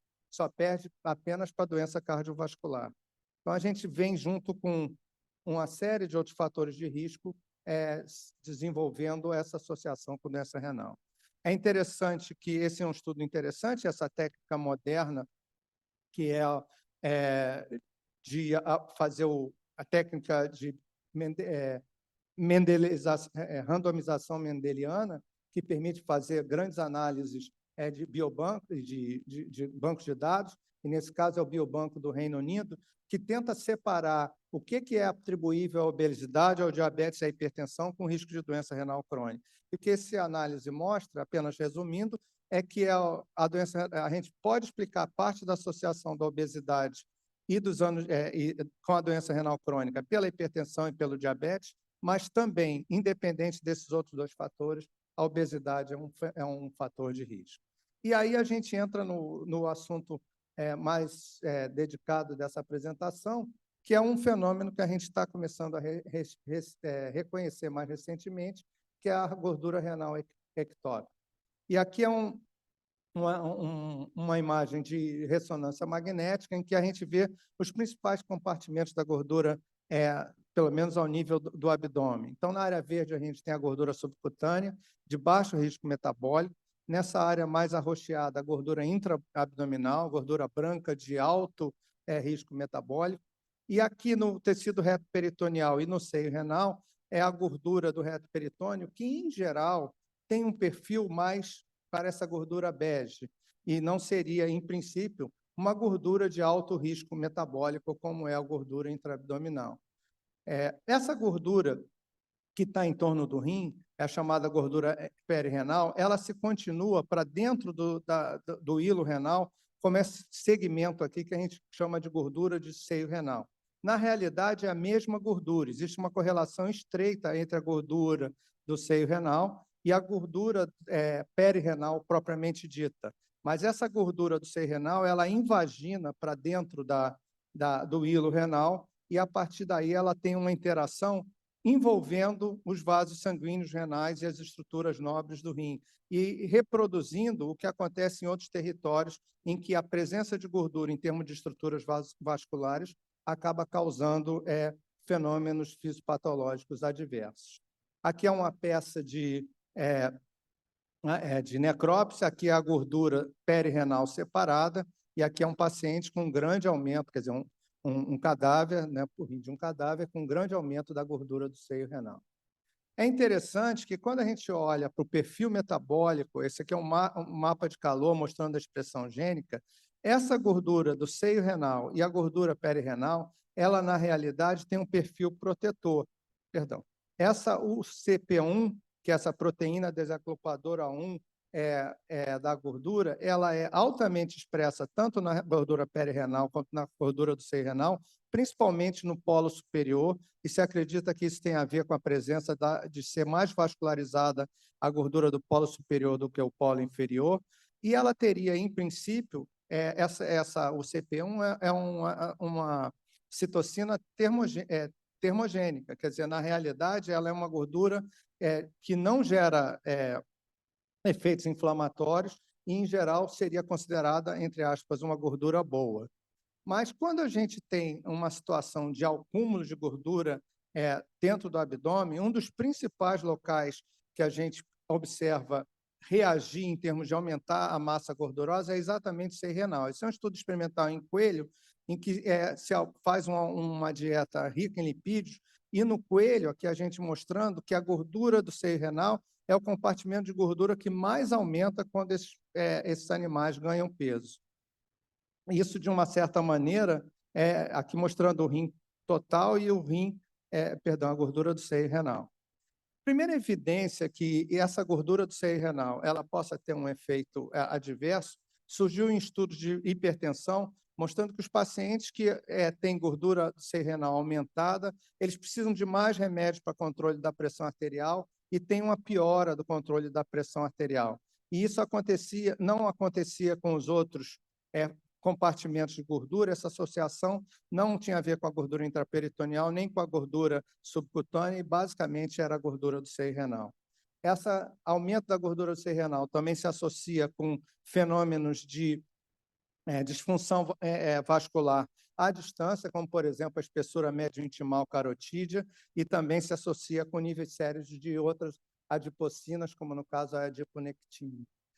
E nesse estudo que foi feito na coorte de Framingham, quando se calcula a taxa de filtração glomerular, seja pela técnica com a creatinina ou com a cistatina C, quando existe gordura de seio renal normal e gordura abdominal também normal, o risco de doença renal crônica é relativamente pequeno, mas se aumenta só a gordura abdominal, aumenta um pouco, se aumenta só a gordura do seio renal, aumenta muito, e o pior risco é exatamente quando os dois compartimentos adiposos estão aumentados. Mas o compartimento que isso é mais evidente é exatamente na gordura do seio renal. E mesmo quando os pacientes não são obesos, mas existe aumento da gordura do seio renal, que existem variações entre as populações humanas, ainda assim a função renal é pior em pacientes com aumento da gordura do seio renal. Por que isso acontece? Existem basicamente duas explicações que não são mutuamente exclusivas e possivelmente ocorrem de forma paralela em muitos pacientes. Um dos mecanismos seriam mecanismos renais específicos, seria um efeito mecânico da gordura do seio renal, vou mostrar daqui a pouquinho, e outros são mecanismos compartilhados com outros órgãos sólidos, como o pâncreas, o coração e o fígado, que tem a ver com o acúmulo local ectópico de gordura. Então, aqui a gente pegando exatamente uma ampliação do seio renal, e aqui a gente vê o final de uma papila com os ductos coletores chegando e embaixo, envolvendo essa papila, a gente tem o cálice renal. E vocês podem observar que essa estrutura do cálice renal ela é inteiramente rodeada por gordura. E é essa gordura aqui que cresce quando a gente tem a situação de acúmulo da gordura renal. É exatamente nessas estruturas que estão chegando aqui, a gente vê o tubo coletor, mas também tem essa estrutura que vai longamente lá para baixo da ponta da papila renal, que é o ramo, que é a alça de Henle, com seus dois ramos descendente e ascendente.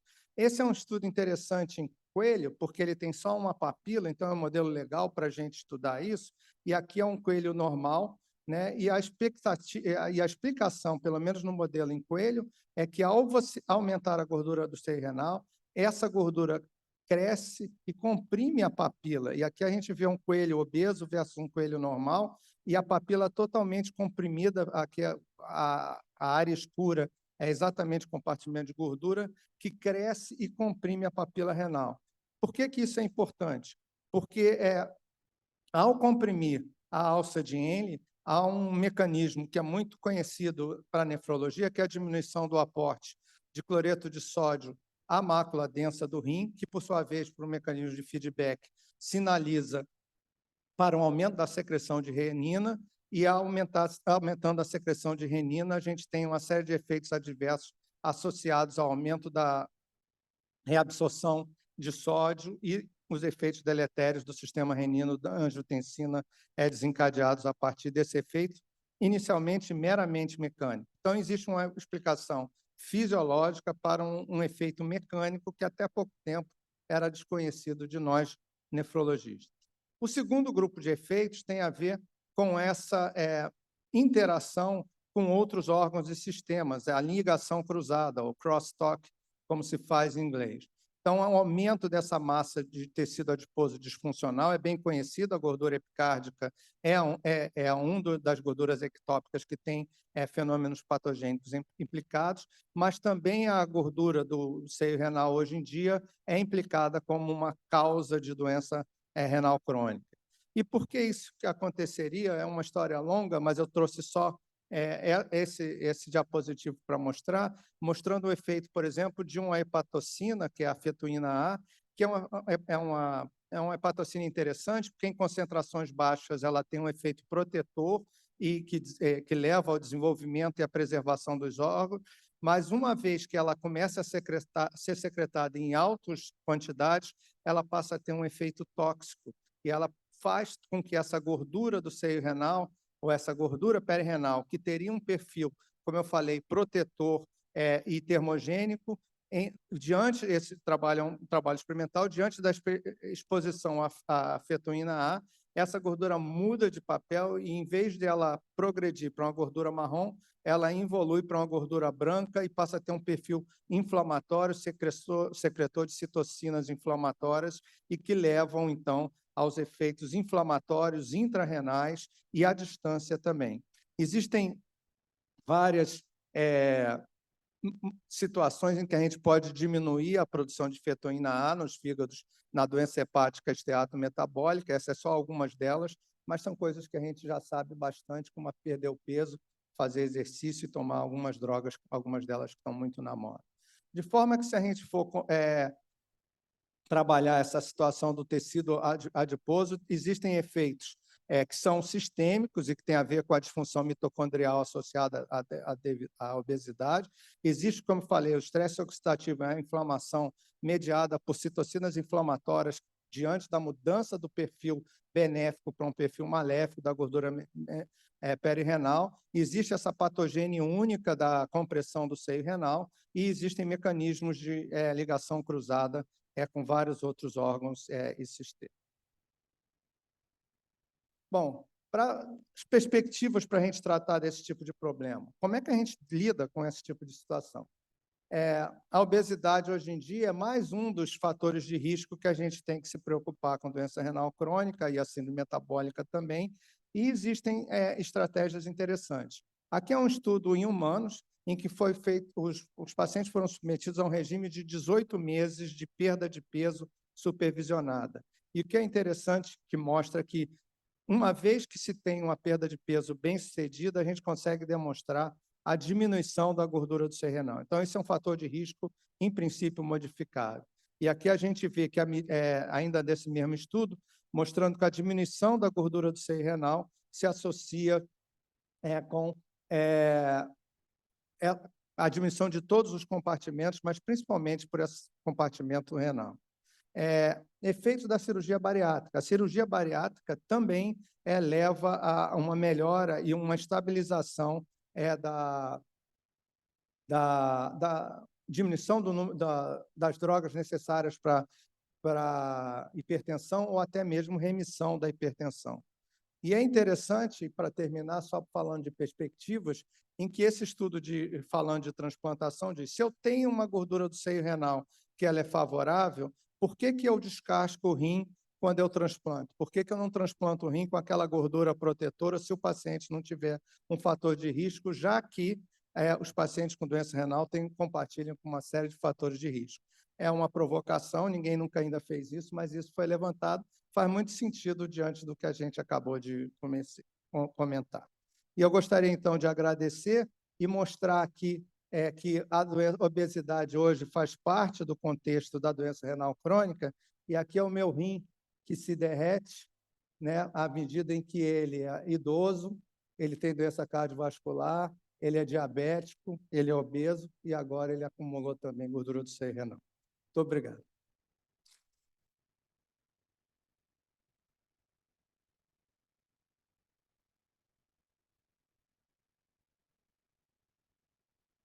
Muito obrigado, acadêmico Suassuna. Vamos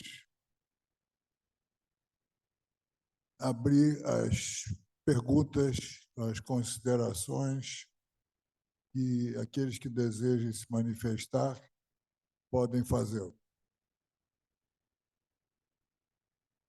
Acadêmico Mandarim de Lacerda.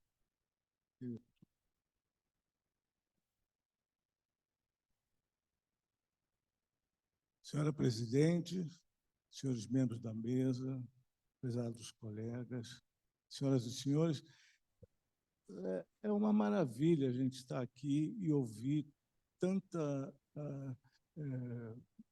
atualização sobre o tema. Tanto a questão do fósforo, a questão da obesidade.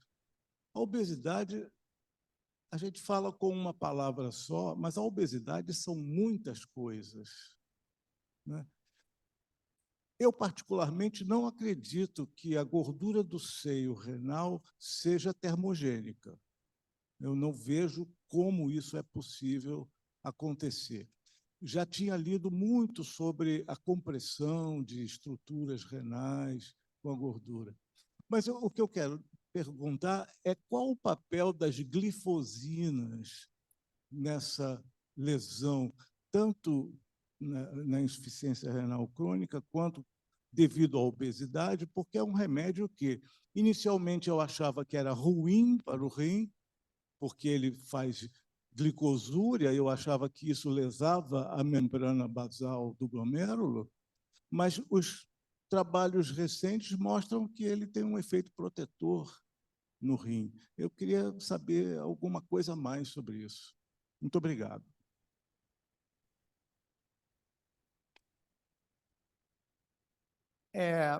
Eu tinha uma esperança ao contrário com a questão das glifosinas, porque o uso das glifosinas reproduz uma doença, ou pelo menos uma mutação genética que causa a glicosúria familiar.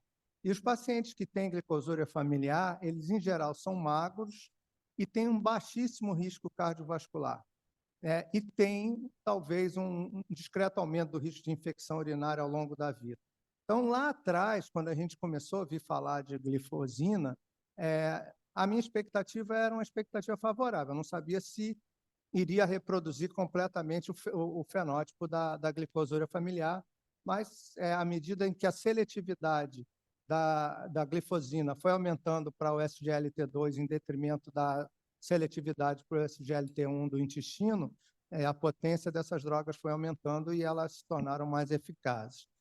Existem vários mecanismos que a gente consegue imputar como benéficos da glifosina, a ponto que, num congresso americano recente, quando se apresentou um desses estudos, o comentador disse, bom, agora a gente vai fazer que nem o sal, além de iodo, a gente vai botar glifosina também para todo mundo tomar, porque, na realidade, ela faz, talvez, menos do que se esperava, que seria um balanço energético negativo. Essa foi a hipótese inicial, mas aquele mecanismo que eu falei ali de ativação da mácula densa é exatamente o que a glifosina tem a capacidade de reverter, quando ela aumenta a oferta de sódio distal à mácula densa nos segmentos mais distais do nervo. Então, ela trabalha exatamente na contramão de um mecanismo que a gente já sabe que é deletério na nefropatia diabética e nesse modelo de compressão do seio renal pela gordura do seio renal. Em relação ao... então, eu acho que são drogas interessantes. Eu não mostrei dados específicos de cada droga, mas existe dados tanto de inibidores de SGLT2, como também de agonistas de GLP-1, mostrando um efeito benéfico nessa gordura renal. A história de ser termogênica é que o perfil genético da gordura do seio renal, se você segmentar, perdão, da gordura perirenal como um todo, se você segmentar, ela é um perfil termogênico, é um perfil de gordura marrom. Eu mostrei ali um apanhado lá da expressão gênica, ela é um perfil bem interessante. O que é interessante é que o polo inferior é menos termogênico, o polo superior é mais termogênico, e uma das hipóteses que eles imaginam é que o polo superior recebe um aporte maior de sangue. Isso ainda precisa ser melhor demonstrado. Mas, em relação aos efeitos benéficos dos inibidores da SGLT2, a gente não consegue explicar todos os benefícios dele apenas pela questão da mácula densa. Certamente existem ainda outros mecanismos que estão sendo propostos, inclusive os efeitos remotos a nível do coração, que no início a gente já pensava que era só por conta da perda de sódio, dos efeitos de diminuição, secreção de ativação do sistema renina-angiotensina, e hoje em dia está se fazendo estudo de glifosina em paciente em diálise, sem função renal, com o objetivo de proteção cardíaca. Então, a gente está ainda numa fase de descobertas e certamente são complexas. A gente atirou numa coisa e acertou numa outra coisa completamente diferente.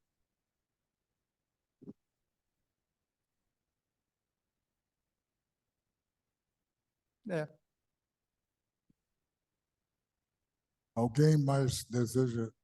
Acadêmico Maurício Ibrahim.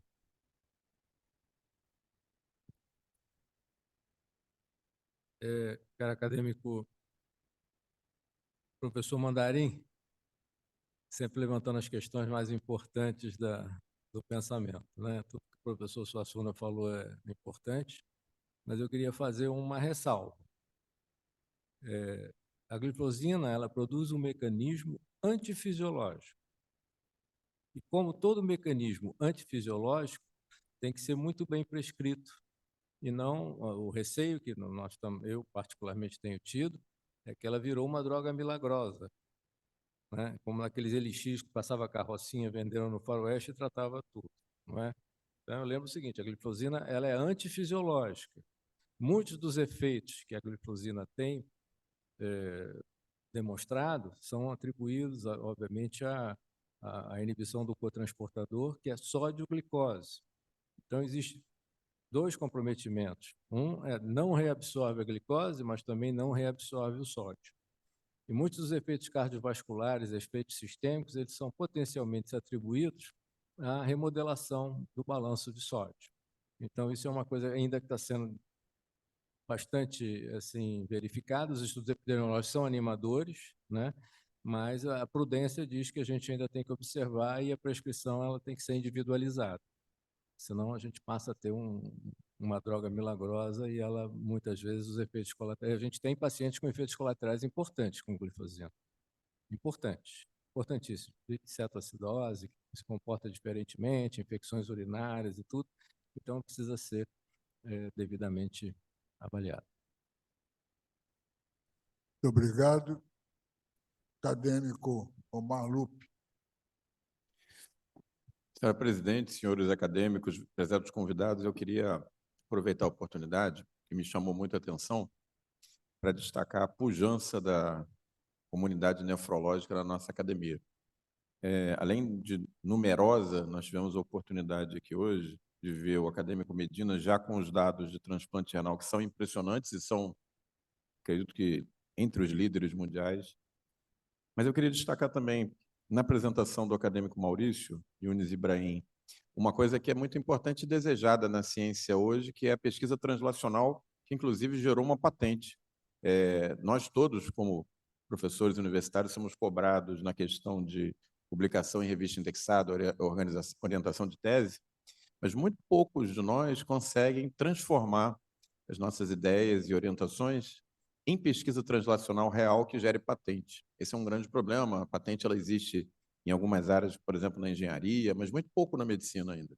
Então, isso me chamou muita atenção na apresentação. A apresentação do acadêmico Reala, fantástica essa questão de atuação no terceiro setor, né? A gente, como médico em hospital universitário, se prende muito à questão do hospital público, muitos atuam na medicina privada, aqui mesmo na academia, mas muito poucos de nós nos movemos no sentido do chamado terceiro setor, das também conhecidas ONGs, mas hoje institutos e OCIPs, né, organizações de interesse público, e os dados do REALA são absolutamente avassaladores.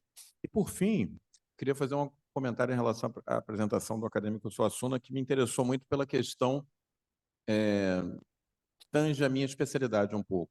Mas eu queria fazer um comentário que o acadêmico Suassuna foi de grande colaboração na organização de todo o material de Instagram que promoveu o nosso Dia Mundial do Rim hoje da Academia Nacional de Medicina. Queria agradecer de público. A gente tem feito um esforço para trazer todo esse material em tempo real para o nosso Instagram. Gostaria de convidar todos vocês a prestigiarem, curtirem e nos mandarem material para que seja postado.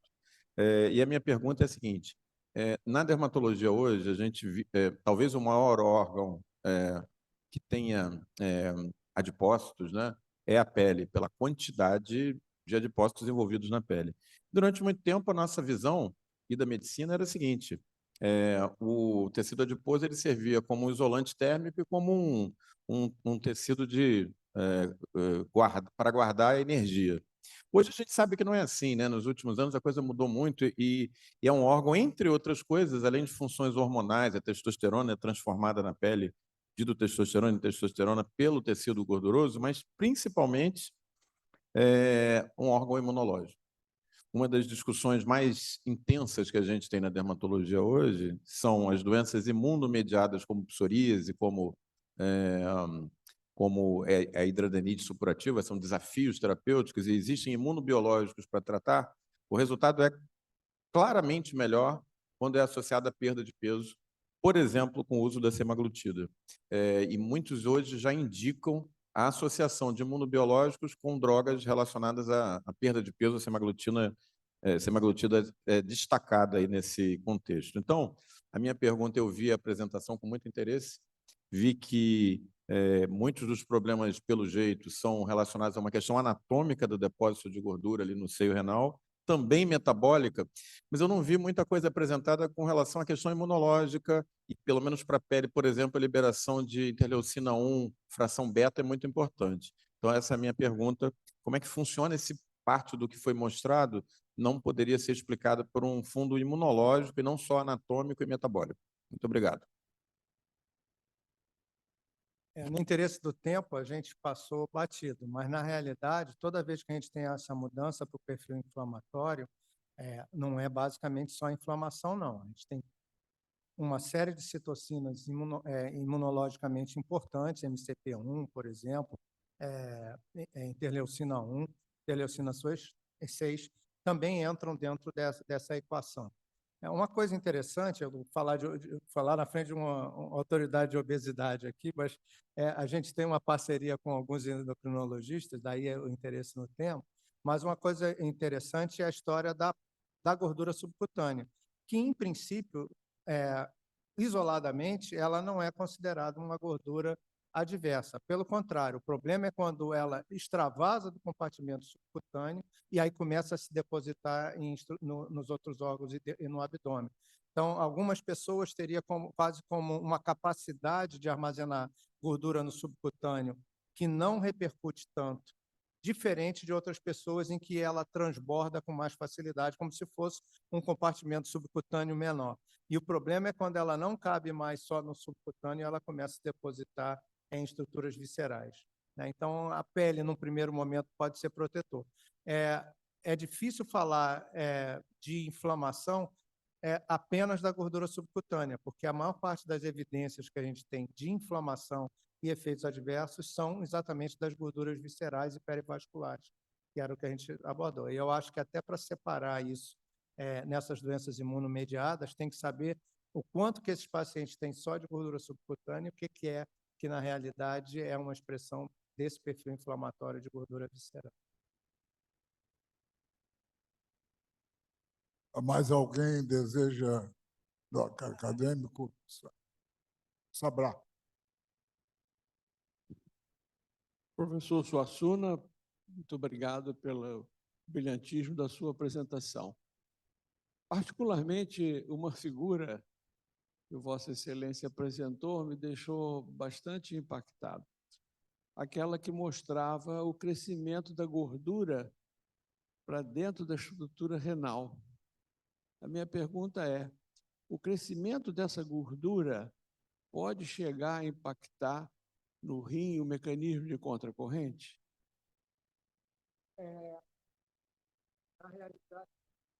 Na realidade, a gente não consegue separar muito os mecanismos, porque o rim funciona como uma linha de montagem, né? Então, cada segmento do nefro tem a sua função. Então, na medida em que a gente tem um funcionamento anormal que tudo começa, eu passei batido, mas com um transportador sódio, potássio, 2 cloros, que fica no ramo ascendente da alça de Henle.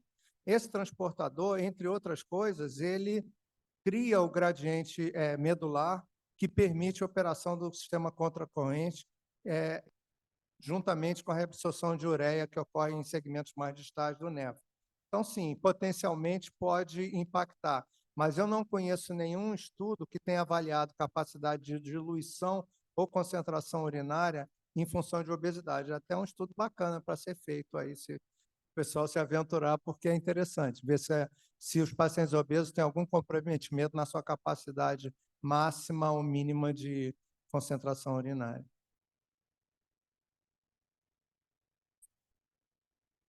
Mais alguma indagação?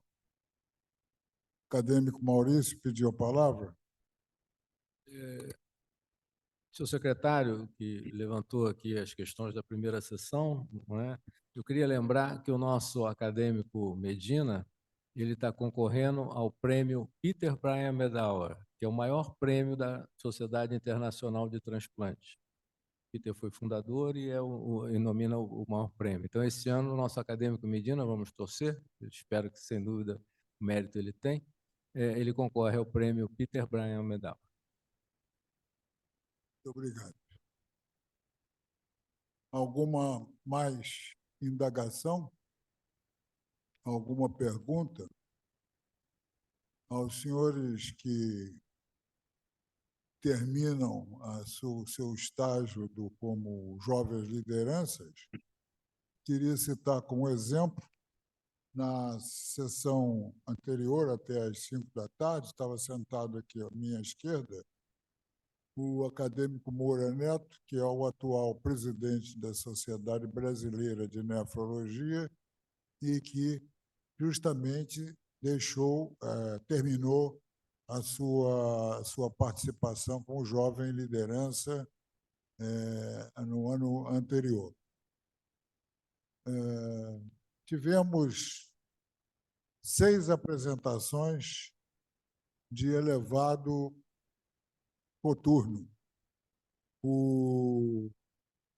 Na primeira parte, o doutor José de Moura Neto, presidente da Sociedade Brasileira de Nefrologia, e o doutor Pedro Túlio Rocha, presidente da Sociedade de Nefrologia do Rio de Janeiro, que pedem que os justifiquem, porque eles saíram às 5 horas para irem providenciar a iluminação do Cristo Redentor, de vez que hoje é o Dia Mundial do Rim.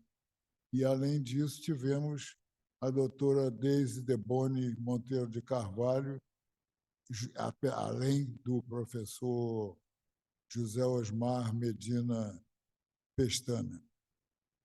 E, nessa segunda parte, o acadêmico Maurício Yunes Ibrahim, que está aqui, falando sobre as disfosfatemias, o acadêmico Miguel Carlos Riela, que foi, na verdade, o idealizador da questão da introdução na programação na academia do Dia Mundial do Rim, e do acadêmico professor José Hermógenes Rocco Suassuna, que acaba de nos presentear com uma excelente exposição.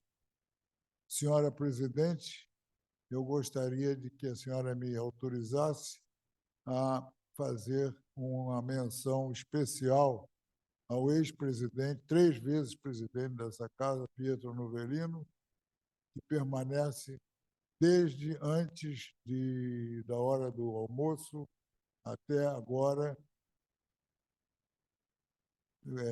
participando da apresentação em toda a sua pujança. Muito obrigado. A presidente da academia falar as palavras de encerramento. Realmente é um prazer enorme ter chegado aqui e dirigir essa academia. Essa academia realmente é um luxo, é uma maravilha. A gente está no meio de pessoas que são capazes de nos ensinar, como nós tivemos hoje, durante a tarde e um pedaço da noite. Eu desejo a todos uma boa noite e peço encarecidamente que os meus queridos confrades me digam sempre se houver alguma coisa que não esteja bem e que a gente possa corrigir o mais rápido possível. Boa noite a todos e realmente é um prazer estar aqui com vocês.